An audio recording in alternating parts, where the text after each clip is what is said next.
Hello and welcome to this week's episode of Engineer Your Energy. I'm Caroline Milton, owner of Milton Coaching Collective, where we help individuals and organizations bust burnout and create better ways of working for the future. I'm all about retention of women in STEM, and that's why I do the work that I do.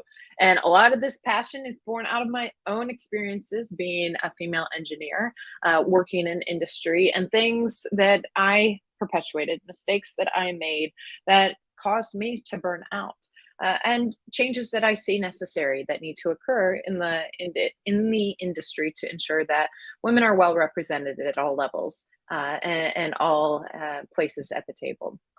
So today I want to talk about a tool that I referenced earlier in the week in one of my LinkedIn posts. Now, if you missed that post, I'll give you a brief synopsis in that several years ago, I was surprised with tickets to go see the Nutcracker, but while I was at the Nutcracker, I could not pay attention to the ballet in front of me because work was happening in my pocket. That's right, my phone was buzzing the whole time. My thoughts were on my phone and with work miles and miles away. And I couldn't help that sense, that feeling that I was not taking work seriously enough by not being glued to my phone. And as a result, I don't remember a single thing about that ballet other than the fact that work was interrupting me all night. So I use that anecdote to introduce a tool that I work with clients to practice, that I myself have employed as well, to help take short-term emotion out of decisions that we're making. This is important as each of us is navigating our own work-life balance. You see, before we can really implement healthy boundaries with work and implement work-life balance, each of us needs to know our core values. We need to know what drive us. We need to know what's most important to us, and we need to have a vision for what it is that at the end of our days that we felt we added value in the world. So once we know our core values, then we start to build boundaries around them. And we use this rule called the 10-10-10 rule to help kind of analyze those things, to take short-term emotion out of the decisions that we make to ensure that they're aligned with our core self. So it's a pretty easy practice to take. You ask yourself, how will I feel about this decision in 10 minutes? How will I feel about this decision in 10 months? And how will I feel about this decision in 10 years?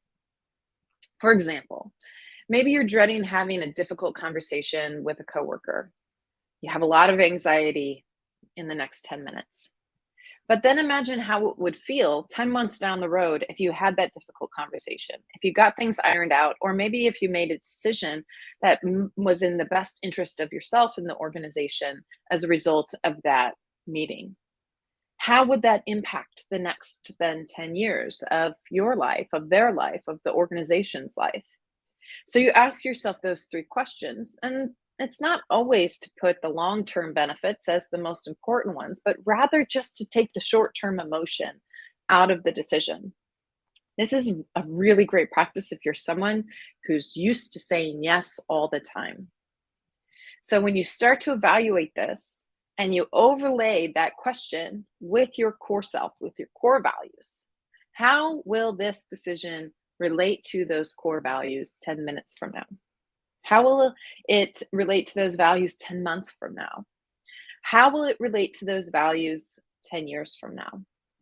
Once you start getting in this practice, in this habit, then you'll start to find those boundaries emerging more clearly. You'll feel confident when you say yes. You'll feel confident when you say no. And overall, be able to bring your most productive self into every area of your life: work, home, pleasure, all of those things. So give that practice a try in the coming weeks, in the coming months. Drop a comment on this video if you're already practicing the 10-10-10 rule.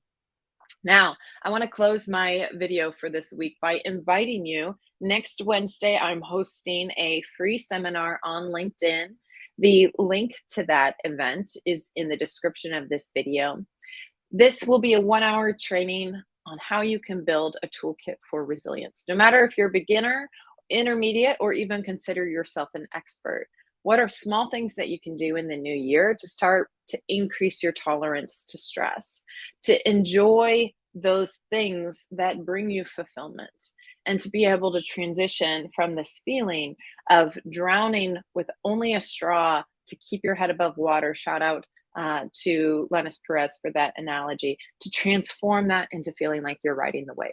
So join me. That's a free workshop next Wednesday. It's going to be happening at noon Central Standard Time, so you can translate that to your own time frame. But please join me there. You'll be walking away with not only actionable steps that you can take, but resources as well. So I hope to see you there.